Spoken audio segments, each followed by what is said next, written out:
ನಮಸ್ಕಾರ ಕದಂಬ ನ್ಯೂಸ್ಗೆ ಸ್ವಾಗತ. ನಾನು ಸೋನಿಕಾ ಸುದೇಶ್. ಮೊದಲಿಗೆ ಮುಖ್ಯಾಂಶಗಳು. ಬೀದರ್ನಲ್ಲಿ ರಾಜ್ಯಪಾಲರ ವಿರುದ್ಧ ಸಚಿವ ಈಶ್ವರ್ ಖಂಡ್ರೆ ವಾಗ್ದಾಳಿ. ಕೋಲ್ಕತ್ತಾದಲ್ಲಿ ಮೆಡಿಕಲ್ ವಿದ್ಯಾರ್ಥಿನಿ ಅತ್ಯಾಚಾರ ಹಾಗೂ ಕೊಲೆ ಪ್ರಕರಣ ಹಿನ್ನೆಲೆ ಬೀದರ್ನಲ್ಲಿ ಪ್ರತಿಭಟನೆ. ಚಿಂಚೋಳಿಯಲ್ಲಿ ತಾಲೂಕು ಮಟ್ಟದ ವಿಶ್ವಗುರು ಬಸವೇಶ್ವರ 891ನೇ ಜಯಂತಿ ಉತ್ಸವ ಕಾರ್ಯಕ್ರಮದಲ್ಲಿ ಭಾಗವಹಿಸಿ ಯಶಸ್ವಿಗೊಳಿಸಿ ಅಧ್ಯಕ್ಷ ಸಂತೋಷ್ ಗಡಂತಿ ವಿನಂತಿ. ಸುದ್ದಿಯ ವಿವರಗಳು. ಬೀದರ್ನಲ್ಲಿ ರಾಜ್ಯಪಾಲರ ವಿರುದ್ಧ ಸಚಿವ ಈಶ್ವರ್ ಖಂಡ್ರೆ ವಾಗ್ದಾಳಿ ನಡೆಸಿದ್ದಾರೆ. ಅವರು ಮಾತನಾಡಿ, ರಾಜ್ಯಪಾಲರು ಇವತ್ತು ಕೇಂದ್ರದ ಬಿಜೆಪಿ ಸರ್ಕಾರದ ಒತ್ತಡಕ್ಕೆ ಮಣಿದು ಯಾವುದೇ ಪುರಾವೆಗಳಿಲ್ಲದೆ, ದಾಖಲೆಗಳಿಲ್ಲದೆ ಸುಳ್ಳು ದೂರುಗಳನ್ನು ಸೃಷ್ಟಿ ಮಾನ್ಯ ಮುಖ್ಯಮಂತ್ರಿಗಳಾದ ಸಿದ್ದರಾಮಯ್ಯ ಅವರ ವಿರುದ್ಧ ಪ್ರಾಸಿಕ್ಯೂಷನ್ಗೆ ಅನುಮತಿ ನೀಡಿರುವುದು ಕಾನೂನು ಬಾಹಿರ ಹಾಗೂ ಅಸಂವಿಧಾನಾತ್ಮಕ ಕ್ರಮ. ರಾಜ್ಯಪಾಲರು ಬಿಜೆಪಿ ಏಜೆಂಟರಂತೆ ವರ್ತನೆ ಮಾಡಿ ಕೇಂದ್ರ ಸರ್ಕಾರದ ಒತ್ತಾಯಕ್ಕೆ ಮಣಿದು ತನಿಖೆಗೆ ಆದೇಶ ಮಾಡಿದ್ದಾರೆ. ರಾಜ್ಯಪಾಲರು ಸಂವಿಧಾನಿಕ ಹುದ್ದೆ ಕಾಪಾಡಿಕೊಳ್ಳಲು ವಿಫಲರಾಗಿದ್ದಾರೆ. ಜನರು ನಮಗೆ ಗೆಲ್ಲಿಸಿದ್ದಾರೆ. 136 ಸೀಟುಗಳು ನಾವು ಗೆದ್ದಿದ್ದೇವೆ. ಉತ್ತಮ ಆಡಳಿತ ಕೊಡುತ್ತಿದ್ದೇವೆ. ಅದಕ್ಕೆ ವಿಪಕ್ಷಗಳು ಹೊಟ್ಟೆ ಕಿಚ್ಚಿನಿಂದ ಈ ರೀತಿ ಷಡ್ಯಂತ್ರ ಮಾಡಿದ್ದಾರೆ. ಇವತ್ತು ಇವರೇನು ಹುನ್ನಾರ ಮಾಡುತ್ತಿದ್ದಾರೆ. ಇದು 7 ಕೋಟಿ ಜನರಿಗೆ ಅಪಮಾನ ಮಾಡಿದ ಹಾಗೆ. ಇದನ್ನ ನಾವು ರಾಜಕೀಯವಾಗಿ ಕಾನೂನಾತ್ಮಕ ಹೋರಾಟ ಮಾಡುತ್ತೇವೆ. ಇಡೀ ಕಾಂಗ್ರೆಸ್ ಪಕ್ಷ, ಸಚಿವ ಸಂಪುಟದ 33 ಸದಸ್ಯರು, ಕಾಂಗ್ರೆಸ್ ಎಲ್ಲ ನಾಯಕರು ಸಿಎಂ ಸಿದ್ದರಾಮಯ್ಯ ಬೆನ್ನಿಗೆ ನಿಲ್ಲುತ್ತೇವೆ. ವಿರೋಧ ಪಕ್ಷದಲ್ಲಿರುವ ಎಲ್ಲರೂ ಅಕ್ರಮದಲ್ಲಿ ಭಾಗಿಯಾಗಿದ್ದವರು ಇದ್ದಾರೆ. ಅವರ ಎಲ್ಲ ವ್ಯವಹಾರಗಳು ಹೊರಗಡೆ ಬರುತ್ತವೆಂದು ಅವರ ಮೇಲೆ ಕಾನೂನು ಕುಣಿಕೆ ಆಗುತ್ತೆಂದು ಕೇಂದ್ರ ಸರ್ಕಾರ ಸುಳ್ಳು ಅಪವಾದ ಹೊರಿಸಿದ್ದಾರೆ. ಸುಳ್ಳು ದಾಖಲೆ ಸೃಷ್ಟಿಸಿದ್ದಾರೆ. ಯಾರಾದರೂ ರಾಜೀನಾಮೆ ಕೊಡಬೇಕೆ ಅಂದ್ರೆ ಪ್ರತಿಪಕ್ಷದವರು ಕೊಡಬೇಕು. ನಾವು ಕಾನೂನು ಹೋರಾಟ ಮಾಡುತ್ತೇವೆ. ನಮಗೆ ದೇಶದ ಕಾನೂನಿನಲ್ಲಿ ಭರವಸೆ ಇದೆ. ನಮಗೆ ಜಯ ಸಿಗಲಿದೆ. ನಾವು ಇದನ್ನು ತೀವ್ರವಾಗಿ ಖಂಡಿಸುತ್ತೇನೆ. ಬಿಜೆಪಿ ಪಕ್ಷದ ಏಜೆಂಟ್ರಂತೆ ವರ್ತಿಸುತ್ತಿರುವ ರಾಜ್ಯಪಾಲರನ್ನು ವಜಾ ಮಾಡಬೇಕೆಂದು ಮಹಾಮಹಿಮೆ ಪ್ರೆಸಿಡೆಂಟ್ ಆಫ್ ಇಂಡಿಯಾ ಅವರನ್ನು ಒತ್ತಾಯಿಸುತ್ತೇನೆ ಎಂದು ಸಚಿವ ಈಶ್ವರ್ ಖಂಡ್ರೆ ಆಕ್ರೋಶ ವ್ಯಕ್ತಪಡಿಸಿದ್ದಾರೆ. ಬಿಜೆಪಿಯವರು ಅಂತ ಇದ್ದಾರೆ, ಸರ್ಕಾರ ಜಯ ಆಯಿತು, ತಪ್ಪು ಮಾಡೋರು ಯಾಕೆ ಹೆದರ್ಬೇಕು ಸಿಎಂ ಅಂತ ಬಿಜೆಪಿ ರಾಜ್ಯಪಾಲರು ಭಾರತೀಯ ಜನತಾ ಪಕ್ಷದ ಏಜೆಂಟ್ರಂತೆ ವರ್ತನೆ ಮಾಡಿ ಕೇಂದ್ರದ ಬಿಜೆಪಿ ಸರ್ಕಾರದ ಒತ್ತಾಯಕ್ಕೆ ಮಣಿದು ಯಾವುದೇ ದಾಖಲೆಗಳಿಲ್ಲದೆ ಇವತ್ತು ಅಸಂವಿಧಾನಾತ್ಮಕವಾಗಿ ಸನ್ಮಾನ್ಯ ಮುಖ್ಯಮಂತ್ರಿಯವರ ವಿರುದ್ಧ ಷಡ್ಯಂತ್ರ ರಚಿಸಿ ಇವತ್ತಿನ ಶೋಕಾಸ್ ನೋಟಿಸ್ ಕೊಟ್ಟು ಪ್ರಾಸಿಕ್ಯೂಷನ್ಗೆ ಅನುಮತಿ ಕೊಟ್ಟಂಥದ್ದು ಇದು ಪ್ರಜಾಪ್ರಭುತ್ವಕ್ಕೆ ಮಾರಕವಾದಂಥದ್ದು, ಪ್ರಜಾಪ್ರಭುತ್ವ ವಿರೋಧಿ ನಡೆ. ಇದನ್ನು ನಾವೆಲ್ಲ ಖಂಡಿಸ್ತೇವೆ. ಮತ್ತು ಇವತ್ತು ಸಂವಿಧಾನಾತ್ಮಕವಾದಂಥ ಇರುವಂಥ ಹುದ್ದೆ, ಆ ಹುದ್ದೆಯ ಪಾವಿತ್ರ್ಯತೆ ಕಾಪಾಡಿಕೊಳ್ಳಲು ಅವರು ವಿಫಲರಾಗಿದ್ದಾರೆ. ಹೀಗಾಗಿ ಘನತೆವೆತ್ತ ರಾಷ್ಟ್ರಪತಿಗಳು ರಾಜ್ಯಪಾಲರನ್ನು ವಾಪಸ್ ಕರೆಸ್ಕೊಳ್ಬೇಕು, ಅವರನ್ನು ವಜಾ ಮಾಡಬೇಕು, ಅವರ ನೈತಿಕ ಹೊಣೆ ಹೊತ್ತು ರಾಜ್ಯಪಾಲರು ರಾಜೀನಾಮೆ ಕೊಡಬೇಕು ಅಂತ ಒತ್ತಾಯ ಮಾಡ್ತಾ ಇದ್ದಾನೆ. ಮತ್ತು ಇದು ಪ್ರಜಾಸತ್ತಾತ್ಮಕವಾಗಿ ಆಯ್ಕೆಯಾದಂಥ ಸರ್ಕಾರ. ಜನರ ಬೆಂಬಲ ನಮಗಿದೆ. 136 ಸ್ಥಾನಗಳಲ್ಲಿ ನಮಗೆ ಇವತ್ತು ಅವರು ಜಯ ಗಳಿಸಿಕೊಟ್ಟಿದ್ದಾರೆ. ಉತ್ತಮವಾದಂಥ ಆಡಳಿತವನ್ನು ಮಾನ್ಯ ಸಿದ್ದರಾಮಯ್ಯಜಿಯವರ ನೇತೃತ್ವದಲ್ಲಿ ನಾವು ಆಡಳಿತ ಕೊಡ್ತಾ ಇದ್ದೇವೆ. ಹೊಟ್ಟೆ ಕಿಚ್ಚಿನಿಂದ ಈ ರೀತಿಯ ಒಂದು ಷಡ್ಯಂತ್ರ ರಚಿಸಿದ್ದಾರೆ. ಇದರಿಂದ ಅರ್ಥ ಮಾಡಿಕೊಳ್ಳಬೇಕು, ಇವತ್ತು ರಾಜ್ಯದ ಪ್ರಗತಿ ಕುಂಠಿತ ಆಗ್ತದೆ. ಇವತ್ತು ಇವರೇನು ಹುನ್ನಾರ ಮಾಡ್ತಾ ಇದ್ದಾರೆ, ಇದರಿಂದ 7 ಕೋಟಿ ಜನರಿಗೆ ಇದು ಅಪಮಾನ ಮಾಡಿದ್ದಂಗೆ. ಇದನ್ನು ನಾವು ರಾಜಕೀಯವಾಗಿ ಮತ್ತು ಕಾನೂನಾತ್ಮಕವಾಗಿ ಹೋರಾಟ ಮಾಡ್ತೀವಿ ಅನ್ನುವಂಥ ಮಾತನ್ನು ಹೇಳಲಿಕ್ಕೆ ಬಯಸ್ತೇವೆ. ಇಡೀ ಕಾಂಗ್ರೆಸ್ ಪಕ್ಷ, ಇಡೀ ಸಚಿವ ಸಂಪುಟದ ಎಲ್ಲ 33 ಸದಸ್ಯರು ಮತ್ತು ನಮ್ಮ ಪಕ್ಷದ ವರಿಷ್ಠರು ಎಲ್ಲರೂ ಮಾನ್ಯ ಮುಖ್ಯಮಂತ್ರಿಗಳ ಜೊತೆಯಲ್ಲಿದ್ದೀವಿ. ಸರ್, ಈಗಾಗಲೇ ಅಂದರೆ ವಿಜೇಂದ್ರ ರಾಜೀನಾಮೆ ನೀಡಿ ತಕ್ಷಣವೇ ರಾಜೀನಾಮೆ ಕೊಡಬೇಕು ಸಿಎಂ ಅವರು. ನಿಜವಾಗಿ ಹೇಳಬೇಕು ಅಂದರೆ ಇವತ್ತೇನು ಪ್ರತಿಪಕ್ಷದಲ್ಲಿದ್ದಂಥವ್ರು ಅಶೋಕರು ಇರ್ಬೋದು, ಅಲ್ಲಿರುವಂಥ ಎಲ್ಲ ಮುಖಂಡರುಗಳು ಅವರೇ ಇಲ್ಲಿ ಎಲ್ಲ ರೀತಿಯ ಅಕ್ರಮಗಳಲ್ಲಿ, ಎಲ್ಲ ರೀತಿಯ ಇವತ್ತು ಅವ್ಯವಹಾರದಲ್ಲಿ ಭಾಗಿಯಾಗಿದ್ದಂಥವ್ರು ಇದ್ದಾರೆ. ಈ ಕಾಂಗ್ರೆಸ್ ಸರ್ಕಾರ ಬಂದು ಅವರು ಮಾಡಿದ್ದಂಥ ಏನು ಒಂದು ಅಕ್ರಮಗಳಿದ್ದಾವೆ, ಭ್ರಷ್ಟಾಚಾರ ಇದೆ, ಅದೀಗ ಹೊರಗಡೆ ಬರ್ತದೆ. ಅವ್ರ ಮೇಲೆ ಕಾನೂನಿನ ಕುಣಿಕೆ ಪ್ರಾರಂಭ ಆಗ್ತದೆ. ಅದರಿಂದ ಅವರು ಹೋಗಿ ಕೇಂದ್ರದವ್ರ ವರಿಷ್ಠರ ಮುಂದೆ ದುಂಬಾಲು ಬಿದ್ದು ಕೈ ಜೋಡಿಸಿ ಮಾನ್ಯ ಮುಖ್ಯಮಂತ್ರಿಗಳ ಮೇಲೆ ಇವತ್ತು ಸುಳ್ಳು ಅಪವಾದ ಹೊರಡಿಸಿದ್ದಾರೆ. ಸುಳ್ಳು ದಾಖಲೆಗಳ ಸೃಷ್ಟಿ ಮಾಡಲಿಕ್ಕೆ ಅವರು ಮುಂಚೂಣಿಯಲ್ಲಿದ್ದಾರೆ. ಸುಳ್ಳು ಹೇಳಿದ್ರಲ್ಲೂ ನಿಸ್ಸೀಮರಾಗಿದ್ದಾರೆ. ಹೀಗಾಗಿ ಯಾರಾದರೂ ರಾಜೀನಾಮೆ ಕೊಡಬೇಕು, ರಾಜಕೀಯ ನಿವೃತ್ತಿ ಆಗಬೇಕು ಅಂತ ಹೇಳಿದ್ರೆ ಅದು ಪ್ರತಿಪಕ್ಷದ ಕರ್ನಾಟಕ ರಾಜ್ಯದ ಮುಖಂಡರುಗಳು.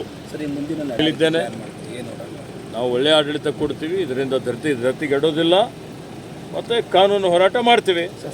Thank you.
ಪಶ್ಚಿಮ ಬಂಗಾಳ ಸರ್ಕಾರಕ್ಕೆ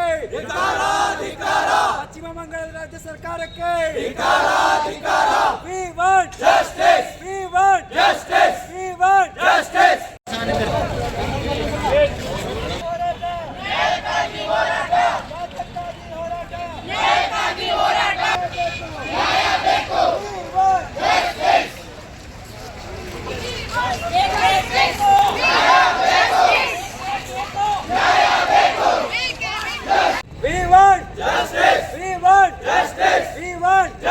ಪಶ್ಚಿಮ ಬಂಗಾಳ ರಾಜ್ಯ ಸರ್ಕಾರಕ್ಕೆ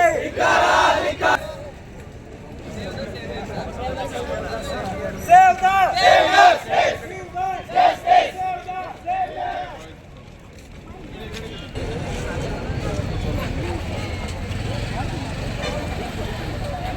ಬೇಕು ಬೇಕೇ ಬೇಕು ಬೇಕೇ ಬೇಕು We want justice. ಬೇಕೇ ಬೇಕು justice. We want justice. We want justice. We want justice. ಬೇಕೇ ಬೇಕು ಬೇಕೇ ಬೇಕು ಪಶ್ಚಿಮ ಬಂಗಾಳ ಸರ್ಕಾರಕ್ಕೆ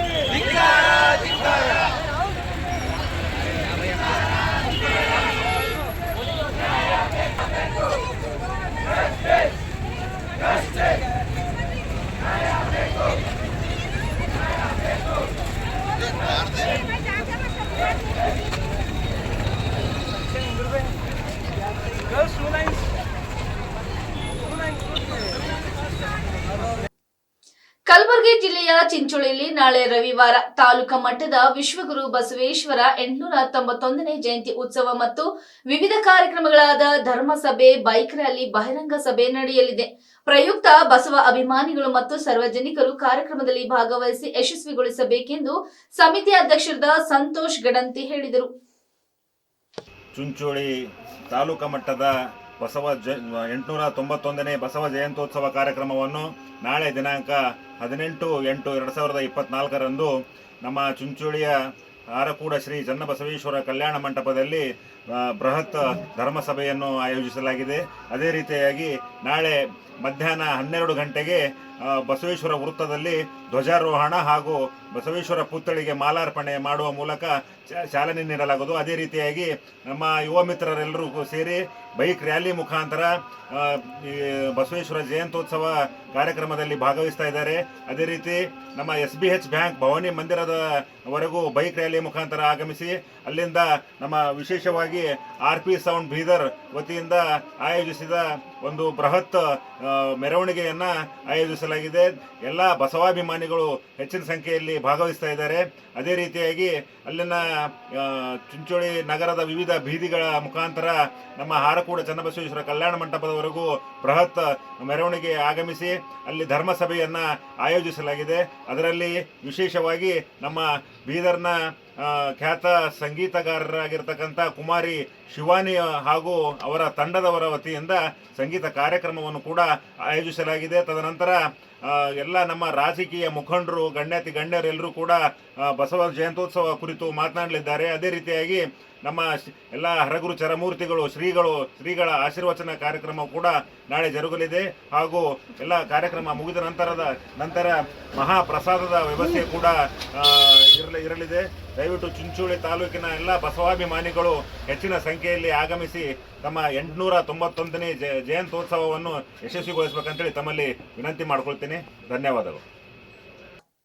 ಕೂಡ್ಲಿಗಿ ಪಟ್ಟಣದಲ್ಲಿ ಆಗಸ್ಟ್ 15 ಸ್ವಾತಂತ್ರ್ಯ ದಿನಾಚರಣೆಯ ಅಂಗವಾಗಿ ಊರಿನ ಪ್ರಮುಖ ಸರ್ಕಲ್ಗಳಲ್ಲಿ ಸರ್ಕಾರಿ ಕಚೇರಿಗಳಲ್ಲಿ ದೀಪ ಅಲಂಕಾರಗಳಿಂದ ತುಂಬಿರುತ್ತದೆ. ಆದರೆ ನಗರ ಆಡಳಿತ ಹಾಗೂ ತಾಲೂಕು ಆಡಳಿತ ನಿರ್ಲಕ್ಷ್ಯದಿಂದ ಕೂಡ್ಲಿಗಿಯಲ್ಲಿನ ಅಬ್ದುಲ್ ಕಲಾಂ ಸರ್ಕಲ್ಗೆ ಯಾವುದೇ ದೀಪಾಲಂಕಾರ ಮಾಡದೆ ಆ ಸರ್ಕಲ್ಗೆ ಅವಮಾನ ಮಾಡಿದರೆಂದು ಸ್ಥಳೀಯರು ದೂರಿದ್ದಾರೆ. ಅಬ್ದುಲ್ ಕಲಾಂ ಅವರು ದೇಶಕ್ಕೋಸ್ಕರ ತನ್ನ ಪ್ರಾಣವನ್ನೇ ಮುಡಿಪಾಗಿಟ್ಟರು. ಅವರ ಸರ್ಕಲ್ಗೆ ದೀಪಾಲಂಕಾರ ಮಾಡದೆ ಅಧಿಕಾರಿಗಳ ವಿರುದ್ಧ ಜನರು ಆಕ್ರೋಶ ವ್ಯಕ್ತಪಡಿಸುತ್ತಿದ್ದಾರೆ. ರಾಷ್ಟ್ರ ಹಬ್ಬಗಳ ಅಧ್ಯಕ್ಷತೆಯನ್ನು ವಹಿಸಿಕೊಂಡಂತಹ ತಾಲೂಕಾ ಆಡಳಿತ, ನಗರ ಆಡಳಿತ, ಪಟ್ಟಣ ಪಂಚಾಯಿತಿ ಆಡಳಿತದ ನಿರ್ಲಕ್ಷ್ಯವೇ ಕಾರಣ ಎಂದು ಸ್ಥಳೀಯರು ದೂರಿದ್ದಾರೆ. ಅಬ್ದುಲ್ ಕಲಾಂ ಸರ್ಕಲ್ಗೆ ಸಂಬಂಧಿಸಿದಂತೆ ಈಗಾಗಲೇ ಅನೇಕ ಬಾರಿ ಪೂರ್ವಭಾವಿ ಸಭೆಯಲ್ಲಿ ಚರ್ಚೆ ಆಗಿದ್ದು, ಇದನ್ನು ಗಂಭೀರವಾಗಿ ಪರಿಗಣಿಸದೇ ಇರುವುದು ನಮಗೆ ದುಃಖಕರವಾದ ವಿಷಯ ಎಂದು ಬಶೀರ್ ಅಹಮದ್ ತಿಳಿಸುತ್ತಾರೆ.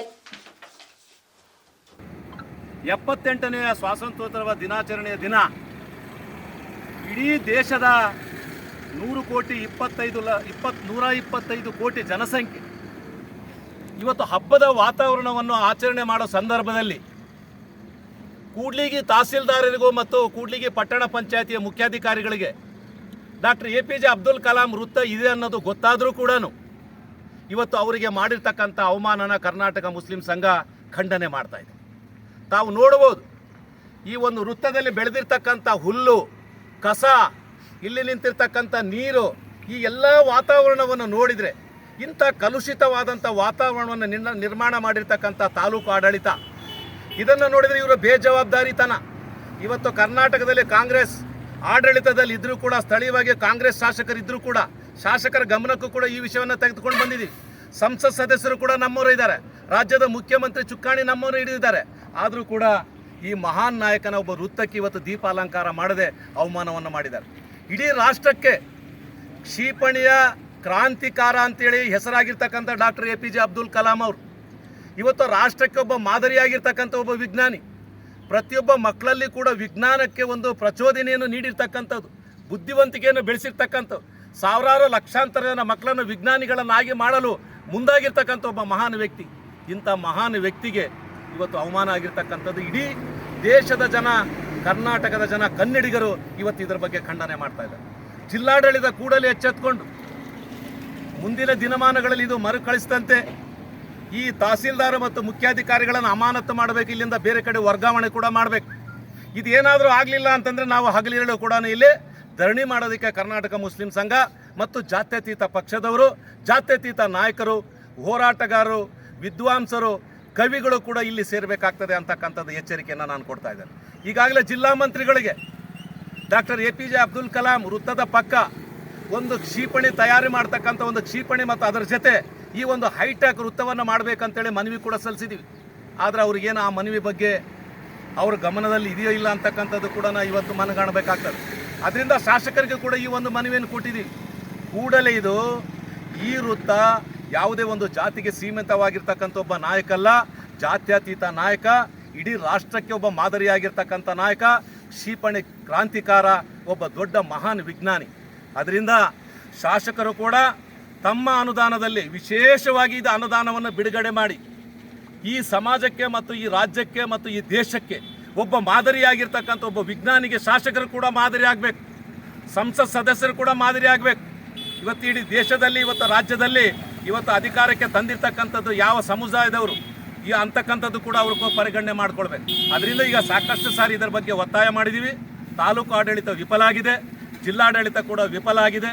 ಜಿಲ್ಲಾಡಳಿತ ಎಚ್ಚೆತ್ತುಕೊಂಡು ಈ ಸಂಬಂಧಪಟ್ಟ ಅಧಿಕಾರಿಗಳನ್ನು ತಾವು ಮೊದಲು ಅಮಾನತು ಮಾಡಿ ಬೇರೆ ಕಡೆ ವರ್ಗಾವಣೆ ಮಾಡಿ ಅವ್ರ ಮೇಲೆ ಇಲಾಖೆ ತನಿಖೆ ನಡೆಸಿ ಈ ರೀತಿ ಅವಮಾನ ಆಗಿರ್ತಕ್ಕಂಥದ್ರ ಬಗ್ಗೆ ಸರ್ಕಾರದಿಂದ ಕಠಿಣ ಕ್ರಮ ಕೈಗೊಳ್ಳಬೇಕು ಅಂತಂತೇಳಿ ನಾನು ಈ ಒಂದು ಮಾಧ್ಯಮದ ಮುಖಾಂತರ ಅವರಿಗೆ ಎಚ್ಚರಿಕೆಯನ್ನು ಕೂಡ ಕೊಡ್ತಾ ಇದ್ದೇನೆ.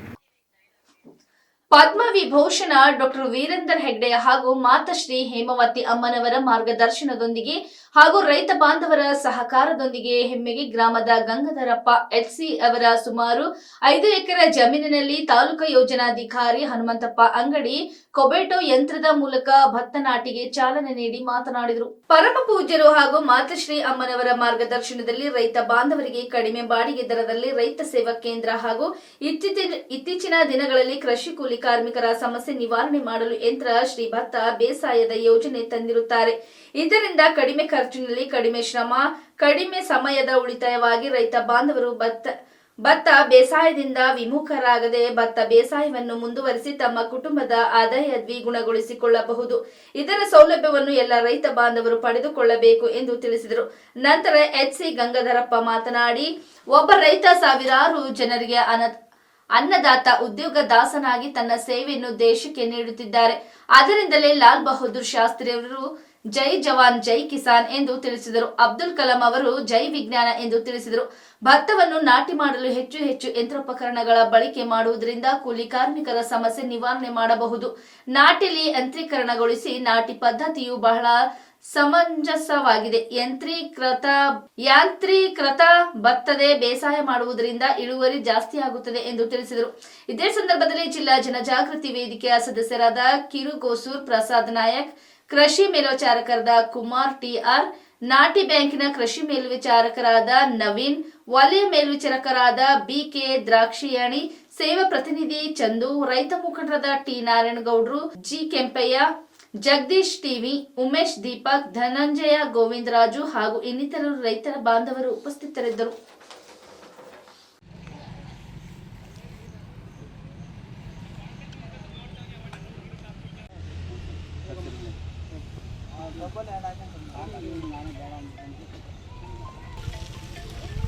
ಎಲ್ಲ ಇಲ್ಲಿ ನೋಡಿ.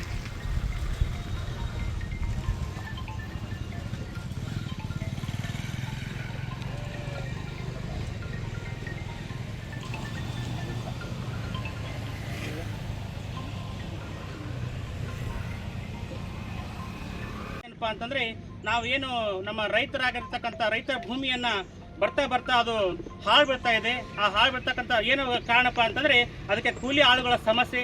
ಕೂಲಿ ಆಳಿನಿಂದ ನಮಗೆ ರೈತರು ಅವರ ಬೆಳೀತಕ್ಕಂಥ ಬೆಳೆ ಜಮೀನಿನಲ್ಲಿ ನಮಗೆ ಬರ್ತಕ್ಕಂಥ ಫಸಲು ಕೂಡ ಬರ್ತಾ ಇಲ್ಲ. ಅದಕ್ಕೆ ಏನಾದರೂ ಮಾಡಿ ನಾವು ಯಾಂತ್ರೀಕೃತವಾಗಿ ನಾವು ಭತ್ತ ನಾಟಿ ಮಾಡೋದಿರ್ಬೋದು, ಅಥವಾ ಕಬ್ಬು ನಾಟಿ ಮಾಡಿರ್ಬೋದು, ಅಥವಾ ರಾಗಿ ನಾಟಿ ಮಾಡಿರ್ಬೋದು, ಎಲ್ಲವೂ ಕೂಡ ಯಾಂತ್ರೀಕೃತವಾಗಿ ನಾವು ಬಳಕೆ ಮಾಡಿಕೊಂಡ್ರೆ ಇರ್ತಕ್ಕಂಥ ಜಮೀನಿನಲ್ಲಿ ರೈತರು ಇರ್ತಕ್ಕಂಥ ಜಮೀನಿನಲ್ಲಿ ಇನ್ನೂ ಕೂಡ ಹೆಚ್ಚು ಲಾಭದಾಯಕ ಫಸಲುಗಳನ್ನು, ಲಾಭದಾಯಕ ಬೆಳೆಗಳನ್ನು ಬೆಳತಕ್ಕಂಥ ಒಂದು ಪರಮ ಪೂಜ್ಯ ಉದ್ದೇಶ ಆಗಿರ್ತದೆ. ಆದ್ದರಿಂದ ಈ ದಿನ ನಾವು ಹೋದ ವರ್ಷ ಕೇವಲ ಒಂದು 25 ಎಕರೆ ಮಾತ್ರ ಯಂತ್ರಸಿ ನಾಟಿ ಪದ್ಧತಿ ಮಾಡಿದ್ವಿ. ಆದರೆ ಈ ವರ್ಷ ನಮ್ಮ ಗಂಗಾಧರಪುರ ರೈತ ಮುಖಂಡರ ನೇತೃತ್ವದಲ್ಲಿ ನಮ್ಮ ತಲಕಾಡು ಬೇರೆ ನಮ್ಮ ಹಸ್ತಿಕೆರೆ ಮಠದ ಸ್ವಾಮಿಗಳು ಇರ್ಬೋದು, ಅಥವಾ ನಮ್ಮ ವಾಟಾಳ್ ಶ್ರೀಗಳಿರ್ಬೋದು, ಬೇರೆ ನಮ್ಮ ಗಣ್ಯರು ಮತ್ತು ನಮ್ಮ ಮುಖಂಡರ ನೇತೃತ್ವದಲ್ಲಿ ನಮ್ಮ ನರಸೀಪುರ ತಾಲೂಕಿನಲ್ಲಿ ಯಂತ್ರಶ್ರೀ ನಾಟಿ ಪದ್ಧತಿಯನ್ನು 150 ಎಕರೆಯನ್ನು ಈ ವರ್ಷ ಪ್ರಾರಂಭ ಮಾಡಿದ್ದೀವಿ. ಆದರೆ ಈ 150 ಎಕರೆ ಈಗ ಕೇವಲ 150 ಎಕರೆ ಆಗಿದೆ. ಆದರೆ ಇನ್ನೂ ಕೂಡ ನಮಗೆ ರೈತರು ನಾವು ಕೂಡ ಮಾಡ್ತೀವಿ ಅಂತೇಳಿ ಬೇಡಿಕೆಯನ್ನು ಕೊಡ್ತಾ ಇದ್ದಾರೆ. ಆದರೆ ಈಗ ನಮಗೆ ಫಸ್ಟಿಗೆ ಎಲ್ಲವೂ ಕೂಡ ಮಾಡೋದಕ್ಕಿಂತ ಬದಲಾಗಿ ಕೆಲವೊಂದು 150 ಎಕರೆನ ಮಾಡಿ ತೋರಿಸಿ ನೆಕ್ಸ್ಟ್ ಹಂಗಾಮಿನಲ್ಲಿ ಅಥವಾ ಹಿಂಗಾರಿನಲ್ಲಿ ಎಲ್ಲವನ್ನು ಕೂಡ ನಾವು ಮಾಡ್ತೇವೆ ಅನ್ನೋ ಮಾತನ್ನು ಹೇಳ್ತಾ, ಆದರೆ ನಮಗೆ ಯಂತ್ರಶ್ರೀ ನಾಟಿ ಪದ್ಧತಿಯಲ್ಲಿ ಕೆಲವೊಂದಿಷ್ಟು ತೊಡರುಗಳು ಇರ್ಬೋದು, ಇಲ್ಲ ಅಂತಲ್ಲ. ಆದರೆ ಮೆಕ್ಯಾನಿಕ್ಗಳ ಸಮಸ್ಯೆ ಇರ್ಬೋದು, ಅಥವಾ ಯಂತ್ರಗಳ ಇಲ್ಲಿವರೆಗೆ ಸುದ್ದಿ ಕೊಟ್ಟಿದ್ದು ನಾನು ಸೋನಿಕಾ ಸುದೇಶ್. ಮುಂದಿನ ಸುದ್ದಿಯೊಂದಿಗೆ ಮತ್ತೆ ಭೇಟಿಯಾಗೋಣ. ವಂದನೆಗಳು.